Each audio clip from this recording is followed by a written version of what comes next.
Le temps pertinent, hein, 10 réflexions sur l'entreprise du XXIe siècle, c'est le témoignage d'un dirigeant qui, après 15 ans d'expérience, qui a connu beaucoup de crises, qui a connu des réformes, a voulu porter témoignage un petit peu de ce qui lui semblait clé pour progresser dans une certaine dégradation dans les entreprises. Cette dégradation étant largement due à l'urgence du court terme, à la place qu'elle a pris dans le pilotage des entreprises.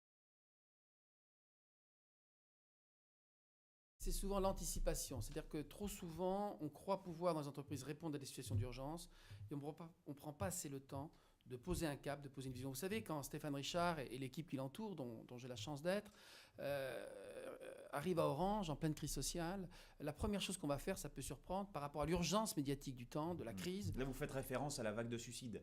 Je fais référence effectivement à la crise qu'a connue Des Orange, dizaines de cas de crise de salariés suicide avec effectivement qui des se sont drames, suicidés. des drames humains. Et par rapport à la crise sociale qu'il y avait à Orange, la première chose que nous avons fait, c'est prendre le temps de l'écoute et prendre le temps de construire une vision et un projet où Ça on veut dire reparlait quoi, aux collaborateurs. Ça veut dire qu'on reparlait. Ça veut dire d'abord qu'on va les rencontrer. Des membres du comité exécutif, la première chose qu'ils font, c'est qu'ils vont à la rencontre des salariés qui leur expriment ce qui va, ce qui ne va pas, leurs attentes, leur insatisfaction, etc. Et si aujourd'hui une entreprise est apaisée, si 92% des collaborateurs, c'est-à-dire 2 fois plus qu'il y a 4 ans, expriment le fait qu'ils travaillent en Orange dans des conditions tout à fait comparables, voire meilleures que les autres salariés de son pays, c'est parce qu'on a pris le temps, ce temps pertinent, ce temps de l'écoute, ce temps de la reconstruction. On leur a aussi proposé un projet d'entreprise et des modes de fonctionnement différents.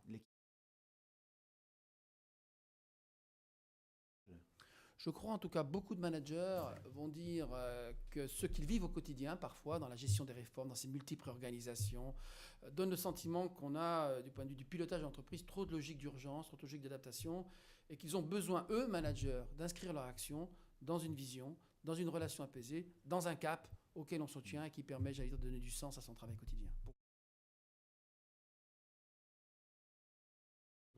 Non, si je l'estime, c'est que je vois trop les dégâts que produisent un certain nombre de situations. Vous savez, je suis très frappé par un chiffre. 60% des salariés de ce pays, y compris des cadres supérieurs, estiment que leur intérêt est divergent avec celui des dirigeants. Comment voulez-vous que l'on rebondisse? Comment voulez-vous qu'on retrouve le chemin de la croissance quand 60% des collaborateurs pensent qu'ils n'ont pas les mêmes intérêts que ceux qui dirigent l'entreprise? Donc ce livre, c'est avant tout... Les managers sont pas bons. Non, c'est que les dirigeants doivent être beaucoup plus attentifs à recréer du consensus interne. Quelles que soient les thématiques, la rémunération, les efforts, l'adaptation, il faut redonner du sens à l'action des dirigeants.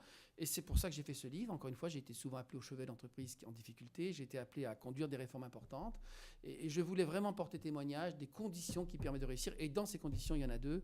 Retrouver de la confiance interne, recréer le consensus. Et puis il y en a une autre, c'est de retrouver une relation au temps différente, remettre un peu de l'anticipation et du long terme dans la conduite des entreprises de ce pays.